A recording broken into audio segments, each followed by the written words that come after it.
Et voilà, nous sommes en live.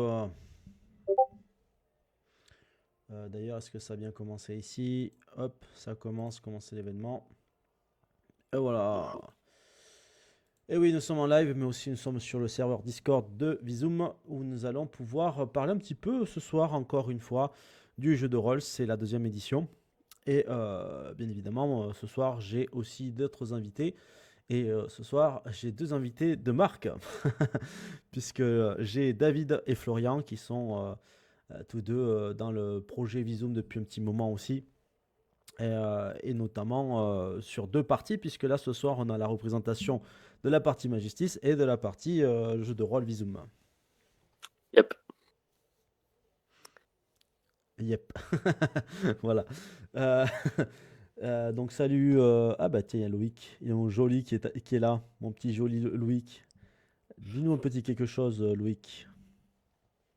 Ravi que tu sois là. D'ailleurs, ce week-end tu viens jouer. Il va falloir embêter ma soeur. N'est-ce pas? Là-haut. Eh oui, ce week-end, ça serait cool que vous veniez enfin tester le jeu de rôle. Il faudra trouver bien évidemment de quoi garder notre petite pitchounette, hein. Puisque ma petite nièce, qui est aussi un personnage de Visum, puisque Alexia existe aussi. Et salut Thomas. Et bonjour. Et toi?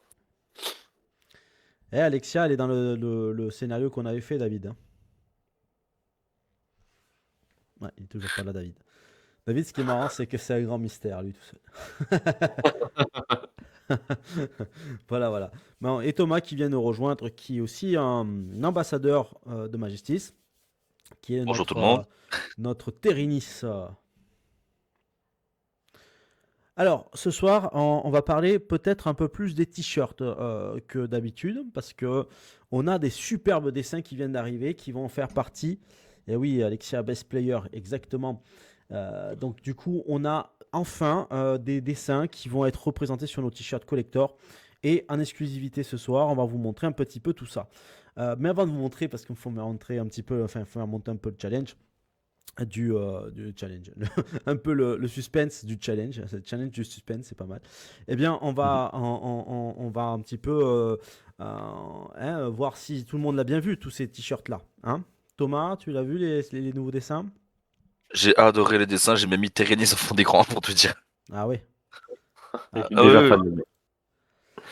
ça y est, ça Ah, commence déjà à prendre du wallpaper. Ça y est, on est prêt déjà à mettre tout ça sur tous les supports numériques. Là, ça va partir dans tous les sens, ça va être génial. Bon, bah du coup, si tout le monde les a vus, eh bien, on va on va les regarder un par un. Je vais essayer, je vais remettre la caméra en plein écran, comme ça avec cette webcam, donc le temps que ça se transite, voilà. Et en fait, je vais vous montrer au fur et à mesure un design après l'autre, en sachant qu'on va commencer. On commence par quoi? Par les Majesties? Bah oui. Allez, tant qu'à évidemment. faire. On va commencer par les Majesties. Alors, pour ceux qui ne savent pas, Majesties, c'est un jeu de cartes qui est un peu atypique puisqu'on a un joueur contre un autre joueur et au milieu, on a un deck événement qui nous attaque. Et ça, c'est un projet de la licence Visum. Donc, c'est pas le jeu de rôle, mais aujourd'hui, on va pouvoir l'annoncer, hein, on peut le dire. On a un premier scénario qui va se faire autour des Majesties. Autrement dit, la première extension du jeu de cartes Majesties sera accompagnée d'un scénario découverte qui va être vraiment dans la même lignée temporelle. Alors là, ça Et va ça, être... c'est cool. Et ça, c'est cool, voilà. Et David veut travailler là-dessus, c'est pour ça que on espère que son micro va pouvoir revenir, puisqu'il pourra nous en parler, pourra nous dire un petit peu ce qu'on a un peu prévu, sans dire trop, bien sûr, parce faut laisser le mystère. Mais en tout cas, voilà, ceux qui aiment le jeu de cartes seront contents de savoir que s'ils veulent découvrir le jeu de rôle, eh ben, vous pourrez vous le faire aussi avec le même univers que le jeu de cartes. Et donc du coup, ceux qui aiment aussi le jeu de rôle pourront aussi peut-être revenir vers le jeu de cartes. Donc c'est pour ça que tous les projets Visum seront tous interconnectés.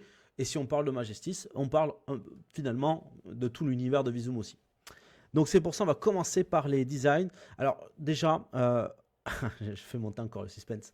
Mais il y a un autre truc qu'il faut savoir, qui est extraordinaire, c'est que ces dessins-là, ils sont faits par des gens en or. C'est des gens qui sont overbookés, qui sont sur plusieurs commandes Et en fait, ben, ils sont là aujourd'hui avec nous dans cette équipe et qui ils apportent, enfin voilà, ces personnes apportent quelque chose d'énorme puisqu'ils sont capables de faire des dessins très rapidement et ils nous ont fait des choses de fou. Donc du coup, je vais vous montrer ça. Je suis en train de préparer la première chose et on va commencer par celui-là. Voilà, parfait, nickel. Hop, il faut que je décale un petit peu l'image et voilà. Donc ici, nous avons notre première image, c'est Herreras.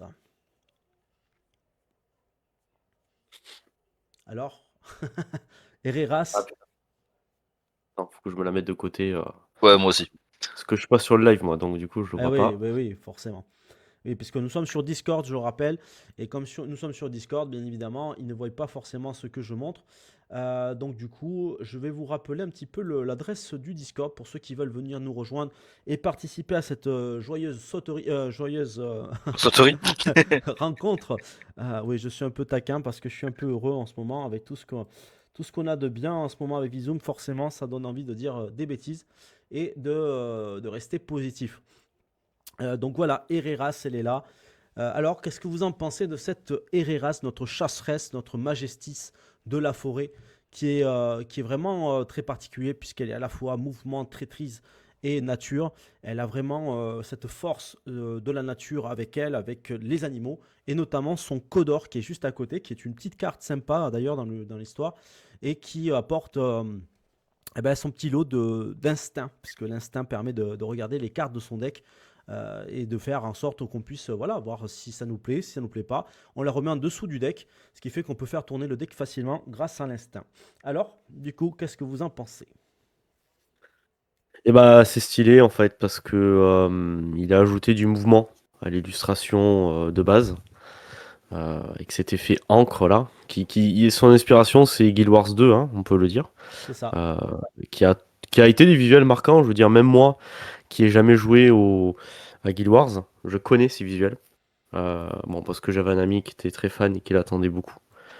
Et, euh, et voilà, ça n'a pas dénaturé le côté déterminé d'Herrera. Elle n'est pas là pour enfiler les perles, hein, on le voit. C'est ça, voilà. Clairement Ben, pas. d'ailleurs, Donc, notre ambassadrice Anna, que nous saluons bien évidemment, bon, ben, j'espère qu'elle sera contente parce que ce sera son t-shirt pour l'Octogone, puisque nous serons en Octogone le 10 au 12 octobre à Lyon. Donc ça va être une super convention avec ces t-shirts-là. On va les arborer. Et bien évidemment, si ben, vous êtes intéressé, on pourra bien évidemment mettre en place très rapidement ces t-shirts-là dans une boutique en ligne. Ou en tout cas une boutique, pour l'instant, ce sera plutôt une boutique bouche à oreille, on va dire, où vous nous envoyez un petit peu les messages. On verra comment on va mettre ça en place, parce que je rappelle qu'on est aussi une équipe indépendante, et on fait ça, voilà, on fait ça comme on peut au fur et à mesure. Mais ça va être vraiment pas mal, voilà, de proposer ces t-shirts-là avec nos Majestis. Et puis après, on verra les t-shirts qui vont être pour la section 82, pour le jeu de rôle et le kit initiation. Par contre, là, ben, ça sera dans le crowdfunding, ça, hein, voilà, ça c'est certain. Ok, on va passer à Terenis, puisque Thomas, qui est notre ambassadeur de Terenis, l'a mis directement en wallpaper sur son écran. Donc Ah, mais voilà. j'attendais que ça, hein. J'attendais que pour le mettre, hein. Donc il a son petit côté un peu espiègle. C'est un sacré paladin. C'est une force de la nature. C'est un majestis plutôt, du coup, héroïsme qui va avoir aussi un peu de défense, mais aussi il a ce côté. Et ce côté spiritualité aussi qui est là, qui va lui apporter toute la finesse et de la philosophie nérovienne. Donc c'est vraiment un personnage qui, comme on peut le voir, hein, assez badass avec son gros bouclier, bouclier ancestral, ainsi que son fusil aussi, on ne le voit pas dans l'image, mais il a aussi, là on le voit avec sa lance, mais il faut savoir qu'il a aussi un bon fusil ancestral qui est vraiment pas mal aussi à utiliser. Et la représentation d'un palanto sur son plastron, même s'il n'a pas d'animaux dans son deck, eh ben, il le représente quand même très bien ce côté animal. c'est le bouclier du champion ou qui porte là ou pas? Alors, il est vrai qu'il a deux boucliers, me semble, dans son deck, si je Il y en dis a trois. trois même. Il a bouclier basique, bouclier du champion, bouclier ancestral. Alors, Ah, ok. c'est l'armure basique. L'armure basique, oui, bon, sinon oui, deux boucliers. Voilà, il a deux boucliers en effet. Donc en fait, on peut imaginer que c'est plutôt le bouclier ancestral celui-là parce qu'il est beaucoup Ok. plus gros. Bon, Moi, ce que j'aime bien, en fait, ces visuels-là, ils sont un peu collector parce que l'illustration que nous on a pour la carte qui est provisoire nous montre Térénis plus un frimeur. C'est-à-dire qu'il aime sauver les gens et il se la pète. C'est un peu, c'est un peu un Superman insupportable, quoi. Euh, et là, en fait, c'est vraiment plus le côté puissance qui est mis en avant. Parce que l'impact là qui protège et explose. C'est un peu moins. Enfin, on voit pas que ça dans l'illustration d'origine. Donc, c'est intéressant ce qu'il a fait, illustrateur. Et tout à fait. Donc je rappelle que notre illustrateur c'est Sylvus, il se fait appeler Sylvus, Clément, dont en vrai prénom. Et la bonne nouvelle c'est que Clément sera aussi au Octogone. Moi franchement, si j'étais vous et si vous aimez vraiment notre univers, n'hésitez pas à lui demander des autographes parce que c'est quelqu'un qui va aller très loin. En tout cas, c'est quelqu'un qui est avec nous et ça fait chaud au cœur. Et moi, j'ai vraiment envie que son travail soit acclamé parce qu'il mérite vraiment d'avoir toutes les acclamations possibles du monde du jeu. Et vraiment, voilà, moi je suis très fan de ce qu'il fait. Il faut savoir que notre équipe, ce qui est intéressant, c'est qu'on se partage un peu aussi les choses, on se partage les avis. Et donc, du coup, à la fin, Clément, ben, finalement, lui, il apporte sa première base avec les écrits que je lui donne, bien sûr, mais derrière, il apporte une âme incroyable, quoi.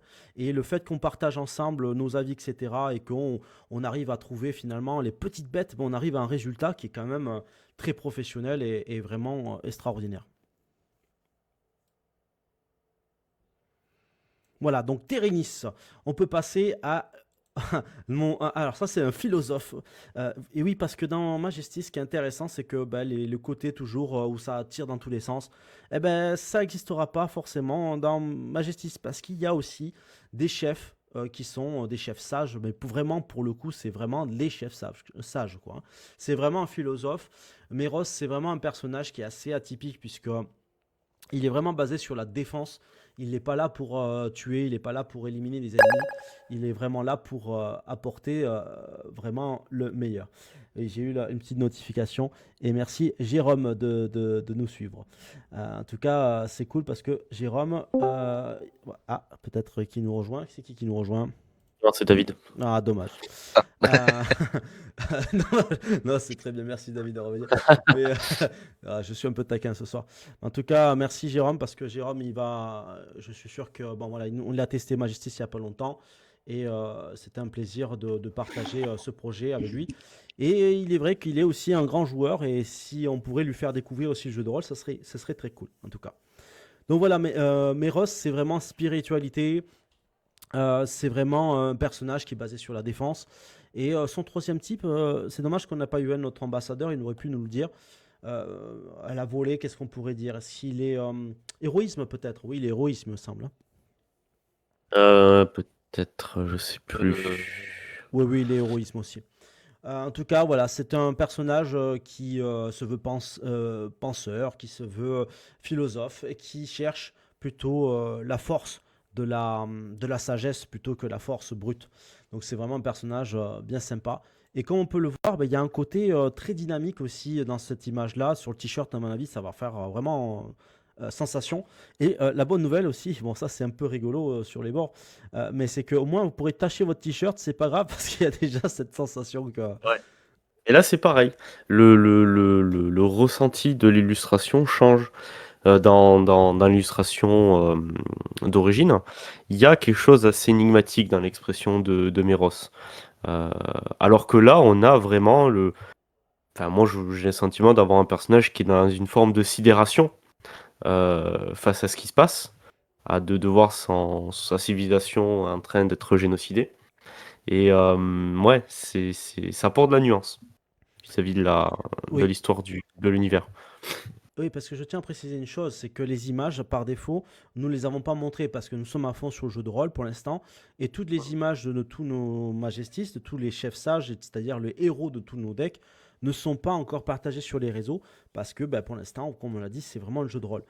Par contre, bah, là, on vous le montre parce que comme on est en train de travailler avec David sur le nouveau scénario jeu de rôle qui sera basé sur l'histoire des majestistes, bon, ben voilà, ça sera l'occasion un petit peu de faire, comme on a dit tout à l'heure, vraiment une fusion totale des deux projets, puisque de toute façon, toute l'histoire de Visum sera interconnectée de toute façon. Et on passe à Shénéis, notre Shénéis. Alors Shénéis, c'est un personnage qui est particulier, qui est inspiré d'une personne très particulière aussi. En tout cas, c'était un vrai plaisir d'apporter avec Clément. Je vais essayer de lui montrer un petit peu ce côté fourbe qui est vraiment, pour le coup, c'est la caractéristique principale de ce personnage, puisque c'est sa capacité spéciale s'appelle le fourbe. Et du coup, bah, c'est inspiré de quelqu'un voilà, qui est un peu spécial pour nous aussi, qui s'appelle Daniel, qui est le président de l'association Easy Win Training Games, qu'on salue d'ailleurs au passage. Salut Ouais, Daniel. salut. Après, pour le coup, Euh, voilà, au niveau du ton, c'est déjà un personnage de l'ombre. Euh, donc là, on reste, ça change pas trop. Voilà. Oui, parce que c'est la seule image pour l'instant qui est en mode nuit, hein, c'est-à-dire que C'est l'image, elle ça. est vraiment dans la nuit. Et là, pour le coup, bah, finalement, les tons ne changent pas trop. Mais bon, on a à côté quand même, avec la pluie qui est quand même revenue, là, encore une fois sur ce dessin, sur ce design, et on a ce côté un peu chaotique, un peu qui s'imbrique, qui je trouve qui est très artistique pour le coup et qui est super intéressant. Donc lui, c'est vraiment de la traîtrise. C'est un des seuls decks qui va être vachement basé sur le contrôle. Et c'est aussi un personnage qui a bah, cette force spirituelle en lui, mais il met la spiritualité au service de ses dessins, finalement, je dirais. Ce qui fait Oui, que du coup, c'est pas le même spirituel que Méros, hein. c'est un Judas, mais un Judas complexe. Il aura toute une évolution. C'est pas juste un salopard pour être un salopard. Voilà, l'univers Visum, c'est pas facile. Euh, voilà, ce sera top de le découvrir. Exactement. Et puis on peut finir sur. Alors celui-là, j'avoue, j'ai vraiment, on va dire, un gros Voilà. coup de cœur sur ce design de Payana, hein. Oui, ça fait de la magie, hein. Alors, ce qu'il faut savoir, c'est que c'est une nouvelle illustration là qui fournit. Complètement, Euh, ouais. voilà. Et sans doute que il va le peaufiner avec le temps. Oui. Mais, euh, mais voilà, c'est ma chouchoute, Paliana. Et ça me fait chaud au cœur Ah de ouais, l'avoir incarné comme ça. elle est magnifique. Et puis surtout, moi, ce qui me fait encore plus plaisir, c'est de voir cet automate qui est en fait une histoire très forte dans l'histoire de Payana. Puisqu'en fait, chez Nice, il faut savoir qu'il détruit son premier automate qui s'appelle Egiso. Egiso, ben, c'est une carte qui sera une carte ambassadeur plus tard. C'est-à-dire que dans Majestis, on va créer des cartes qui vont être accessibles selon certaines façons. C'est-à-dire qu'on va mettre en place ben, des tournois ou des choses comme ça qui vont permettre aussi de récolter des cartes collector. Et cette carte collector avec Egiso, eh bien, bah, ça sera quelque chose parce que je sais pas, moi j'ai toujours aimé les robots. De toute façon, c'est une de mes passions principales. Je fais de la science-fiction, c'est pas pour rien. Et là, ben, on a un Egiso à l'image d'un d'un gros félin. Voilà, ça va être extraordinaire. Et je pense que cette carte, on va essayer de la faire vraiment pour qu'elle soit une belle carte technologie, puisque là, c'est le premier deck technologie de l'histoire de Majestis. Et bah, ça pourrait être pas mal qu'on fasse une grosse bonne carte que tu vas avoir du mal à jouer, mais quand tu la poses, ça va tout dépoter. Mais on en parlera un peu plus tard. Voilà, donc ça c'est les cartes Majestis. Donc l'idée c'est que ce soir on va surtout parler encore une fois du jeu de rôle. Donc on va très rapidement passer maintenant au jeu de rôle. En tout cas sachez que ici principalement celui qui va être représenté dans le premier scénario découverte de Majestis, ça sera Chénis et Mm. Keristo. Keristo, qui est un personnage que vous avez peut-être vu déjà, notamment sur majestis.fr. Vous avez la grande bannière qui montre Keristo. Mais en tout cas, voilà, il y aura une belle dualité entre Keristo et le personnage Shénis, qui pour le coup, ce sera deux personnages qui seront complètement à l'opposé. Ce sera une asymétrie totale. Et David nous fera un joli package avec ces deux personnages. J'ai hâte de voir ce que ça va donner ce scénario qu'on fera tester probablement en avant-première sur Béziers très bientôt. en espérant Hmm. que ça soit confirmé très bientôt parce que on a vraiment kiffé d'aller cette fois dernière là. On est allé à Béziers, on a montré Majestis, on a fait jouer deux scénarios en même temps de Vizoom. C'était vraiment génial. Et ils étaient géniaux aussi de nous avoir accueillis comme ça parce que ben, c'était un projet tout entier qui occupait en fait finalement toute l'association des stratèges Qatar qu'on remercie encore et qu'on salue au passage. Ouais, ils nous ont aidé à finalement à pas mal faire évoluer le jeu de cartes aussi. Exactement, parce qu'on a eu des retours très critiques et ces retours bah, nous a permis de nous remettre en question sur certaines choses. Et finalement, après, donc c'était en février, hein, c'était vraiment le Ça début remonte, quoi. février, ça remonte. Hmm. Eh ben, vous voyez que depuis, ben, on a vraiment pris en compte tous les retours et on a fait quelque chose vraiment très très très spécial pour tout ça. Bon, alors, je vais remettre la caméra en plein écran. Le temps que je vous montre vraiment, maintenant on va parler vraiment du initiation de la section 82. Et ça va me faire plaisir aussi d'en parler à certaines personnes ici ce soir présents. Pourquoi? Parce que, eh bien, il faut savoir que Majestis et le jeu de rôle, bien évidemment, bah, c'est deux types de jeux totalement différents. Et Florian, par exemple, eh ben, le jeu de rôle, c'est pas forcément son univers, mais il travaille quand même sur Visum. Donc du coup, ça va être pas mal aussi de montrer ce soir un petit peu tout ça et j'espère en tout cas vous donner l'appétit pour ce projet. Cet après-midi j'ai travaillé sur des anecdotes encore qui vont être bientôt sur la campagne emailing. Donc les gens qui sont inscrits sur la campagne emailing, vous allez recevoir le deuxième journal de bord bientôt.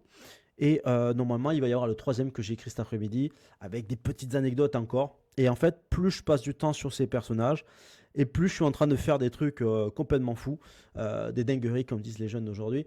C'est vraiment des personnages qui partent vraiment de rien. Et en fait, on va se rendre compte avec le scénario découverte que c'est vraiment que le début d'un truc qui va les dépasser, quoi. Donc du coup, je voulais vous montrer ces personnages. Donc là, on a vu le travail de Clément Sylvus. Je vais vous donner quand même, je vais prendre le temps de chercher le lien de son Instagram. Je voudrais que si vous avez le temps d'aller regarder un peu ce qu'il fait, d'aller liker, d'aller vraiment le soutenir, parce que c'est vraiment un mec en or. Là, c'est pas l'effet live, etc. Moi, de toute façon, je parle qu'avec le cœur.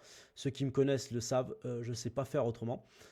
Donc du coup, vraiment, n'hésitez pas à le soutenir et dire ce que vous pensez vraiment de tout ça. Ah, il y a une petite reconnexion en cours. Voilà, c'est revenu.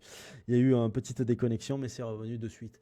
Donc du coup, voilà, comme je disais, Clément, il s'appelle Sylvus Draw, il me semble. Draw. Il arrive, il est là. Voilà, je vous laisse le lien de toute façon sur le live. Et puis je vais le laisser aussi sur le Discord. Euh, Hop, je vais le mettre ici. Donc je tiens à remercier encore notre illustre, pour faire le jeu de mots, illustre Clément, donc Sylvus. Hop là, pour son travail. N'hésitez pas. Hop là. Il a mis le lien là? Ouais, je suis en train de le mettre. N'hésitez pas à soutenir son travail. Son, à le soutenir, voilà, parce qu'on va pas faire deux fois le travail. À le soutenir sur Instagram. Hop là, voilà. Normalement, techniquement, il doit avoir aussi un ArtStation. N'hésitez pas à demander si vous voulez des choses sur lui. En tout cas, c'est vraiment un gars en or. Si vous avez des prestations à lui soumettre aussi, voilà, c'est vraiment un prestataire incroyable, un artiste incroyable, un humain incroyable. Voilà, moi, quand j'aime une personne, je n'ai pas peur de le dire. Voilà. Et puis, comme dit Florian souvent, De quoi? comme tu dis souvent pour Clément, Ah oui, oui, il est énervant tellement il est trop bon. Voilà. voilà, c'est ça, voilà. Voilà. Après, tu m'as pris de court. Et oui, je sais, mais Mais des fois j'aime bien un petit peu comme ça. ouais, ouais, Allez. non, non, c'est vrai que.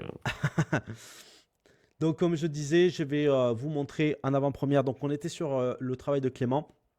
Et maintenant, je vais vous montrer, par contre, sur Discord, je ne pourrai pas forcément vous montrer son travail. Sauf si, bah, je sais ce qu'on va faire. On va enregistrer les images et je vais le mettre aussi sur le Discord pour que vous puissiez le voir et donner votre avis en live. Comme ça, là, ça va être du live total. Parce que là, Clément a travaillé aujourd'hui aussi sur ses illustrations. Et hier encore, je crois qu'il avait commencé.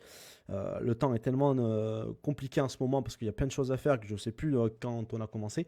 Mais il faut savoir que là, on a deux illustrateurs qui bossent vraiment d'arrache-pied pour faire ces illustrations. Et ça va très vite puisque en seulement un jour ou deux, ils nous ont fait tout ça, hein. C'est ce qu'il faut savoir quand même. C'est ça qui est incroyable. Bon, bien évidemment, c'est à partir déjà de design qu'ils ont déjà fait. Mais c'est quand même énorme ce qu'ils proposent en peu de temps. Donc on va commencer avec Enila et je vais vous montrer au fur et à mesure, petit à petit.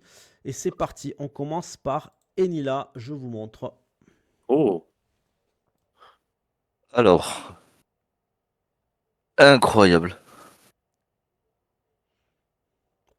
Je vois pas. Dans le canal discussion. Alors, il faut que tu allumes la lumière. Dans le canal discussion. ah, c'est stylé, hein. Donc on voit que c'est quand même deux ambiances totalement différentes et c'est très bien. Et Moi oui, j'aime beaucoup que ça soit vraiment très départagé sur le côté des choix des illustrateurs. Ils avaient carte blanche sur ça et franchement les deux styles sont complètement différents et en même temps on voit qu'il y a quand même l'essence même de Vizoom dans tout ça et c'est ça qui est beau quoi. et la forme bleue, là, c'est un symbole, c'est un vêtement qu'elle a, c'est quoi? Alors le Ou c'est symbole juste esthétique? Le symbole qu'il y a derrière, c'est le section 82 qui est représenté. Donc, c'est le Ok, logo de la section 82, le fameux scénario découverte que vous pourrez découvrir dans le kit initiation.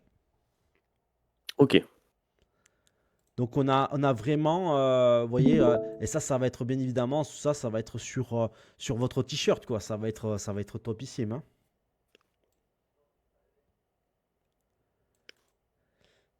Donc, ça, c'est la première, Enila. Alors, Enila, vous le verrez dans le journal de bord. Euh, le troisième, notamment celui que j'ai écrit aujourd'hui, c'est vraiment autour d'elle que j'avais envie d'écrire des anecdotes. Et vraiment, j'ai fait en sorte de vraiment vous apporter des petits trucs croustillants. Parce qu'il faut savoir qu'elle a une lame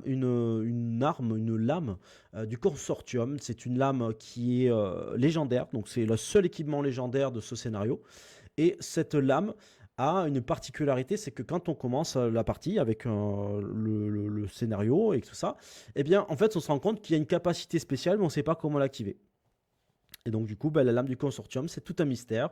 Et je me suis régalé à écrire des choses autour de ce personnage et aussi de la lame du consortium pour la décrire un peu, pour lui donner un peu plus de background.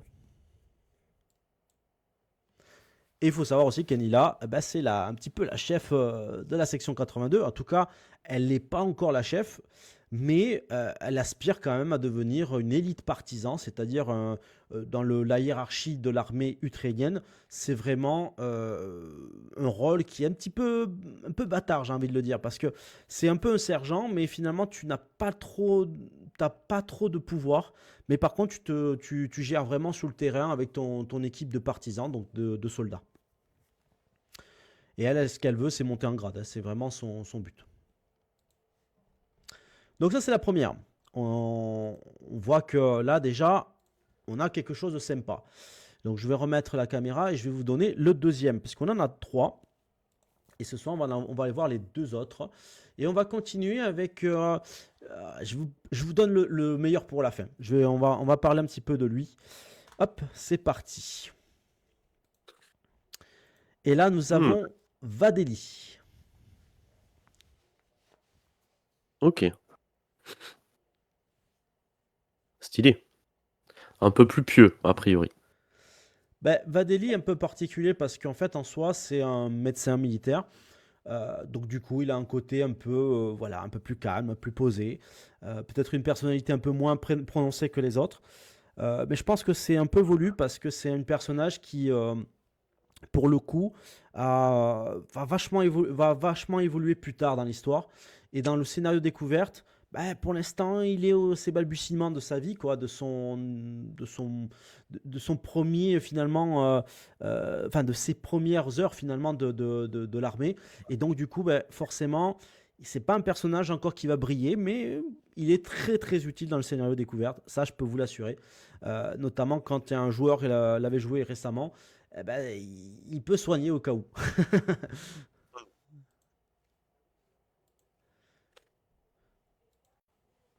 D'autres réactions peut-être à chaud? J'ai une question. La section 42, ils ont tous 4 bras? Eh oui. Eh oui, parce que du coup, la section 82, eh bien, c'est un scénario qui se base essentiellement avec les Ukrainiens. Ukrainiens, hein, pas Ukrainiens.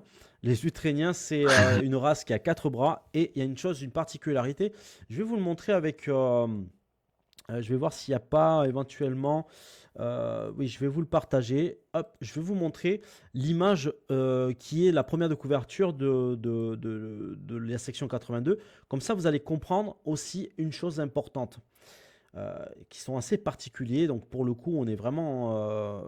Donc, là, c'est Guillaume, hein. On parle de Guillaume Delors qui nous a fait un travail monstrueux autour de Visum. C'est le premier, en fait, finalement, qui a commencé à bosser sur Visum. Ça fait depuis 2020 que je le connais. Et j'aurais voulu qu'il vienne à Lyon, mais malheureusement, il ne peut pas venir. Donc, on ne s'est jamais rencontré encore. D'ailleurs, avec Clément non plus, mais Clément va venir avec nous. Et c'est vrai que bah, lui, il a donné toute la base solide de l'histoire de Visum. C'est lui qui a fait les premières races, c'est lui qui a fait les premiers personnages, qui a fait les premières illustrations vraiment, et que vous pouvez retrouver sur visum-galaxy.com. Et quand vous regardez l'image en couleur, vous remarquez qu'ils n'ont pas d'yeux. Voilà, ils n'ont pas de yeux. C'est dur à dire à chaque fois. Les chauves-souris. C'est comme des chauves-souris exactement. Et vous voyez qu'ils ont des carapaces. Et ces carapaces leur permettent de voir en 360 degrés. Donc en fait, dans ce scénario, vous avez 4 bras et vous n'avez pas la même perception de l'image autour de vous. Là, pour le coup, ça va être un gros challenge. Parce que du coup, ben, vous avez vraiment cette particularité que vous pouvez voir en 360 degrés. Mais vous ne pourrez pas voir aussi loin que par exemple un humain peut voir dans un seul sens. Donc là, du coup, ben, vous voyez autour de vous, et ça c'est un super atout, hein, parce que quand quelqu'un se cache quelque part, ben, vous le ressentez s'il fait le moindre petit bruit ou le moindre petite odeur ou autre.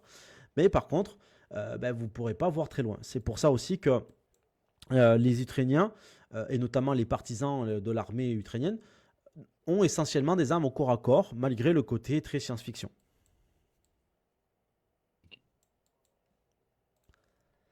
Et enfin, le petit dernier que je vous propose pour ce soir. Hop. Ah, j'ai remis le même. C'est pour faire le suspense. Hop là. Et le dernier, il est là. Oula. Ok, donc lui, c'est le bourrin. Voilà, exactement. Lui, il ressort bien, hein, c'est le côté bourrin. Donc là, on a Tadaka. Tadaka qui est un personnage incroyable. Qui, en fait, c'est un peu, ouais, je suis gros badass. Mais en même temps, il cherche à se faire des amis. Il cherche un petit côté sensible. Il lit Le Maître de l'amour, qui est un livre ukrainien qui permet de créer des liens avec les autres. Et lui, bah, en même temps, c'est une force de la nature aussi, hein. Ok. Donc lui, il a vraiment un côté très dynamique. Sa personnalité est très très bien dessinée. Pour le coup, c'est un personnage qui a pas trop de subtilité quand on le regarde, mais quand on lit derrière son background, on se rend compte que ouais, c'est pas un simple tas de muscles, quoi. Hmm. Et j'avoue que c'est un de mes préférés. Par contre, pour l'anecdote, la plupart du temps, quand les gens jouent le Section 82, c'est un des personnages qui est le plus en galère. Alors, Ah ouais. c'est pas parce que les joueurs font des mauvais choix, mais parce qu'à chaque fois que les gens ils font ah ben, je rush dans le tas avec mes 2 boucliers, eh ben, le mec il fait un échec sur ses dés. Ouais, Allez. ça. Ouais, ben c'est un peu comme dans Warhammer. Il s'agit d'être brutal mais rusé. Voilà, c'est ça. Un peu comme les orques. Ah non, ça c'est C'est ça. pas du tout. Non. Ils sont pas rusés, non, les orques. Bah, en Non, fait, non, non, c'est plutôt des gros bêtas. bah, justement, dans 40K, ils ont Gork et Mork, et il y a un des dieux qui est rusé mais brutal, et l'autre qui est brutal mais rusé. Voilà. Ok. Ah Et, ouais. et, et moi qui suis, c'est ma faction préférée, je comprends la nuance. Voilà, donc du coup, il faut être brutal et rusé, ou rusé, enfin, il faut être brutalement rusé ou rusément. Bon, enfin bref, vous avez compris. Ah, c'est pas pareil, mais faut poser l'esprit là, faut réfléchir. Voilà, c'est ça, il faut bien réfléchir. Voilà, donc du coup, les t-shirts sont prêts. On a tout plein de belles choses à vous proposer déjà pour le crowdfunding. Pour l'Octogone à Lyon, le 10 au 12, on sera avec ces t-shirts-là.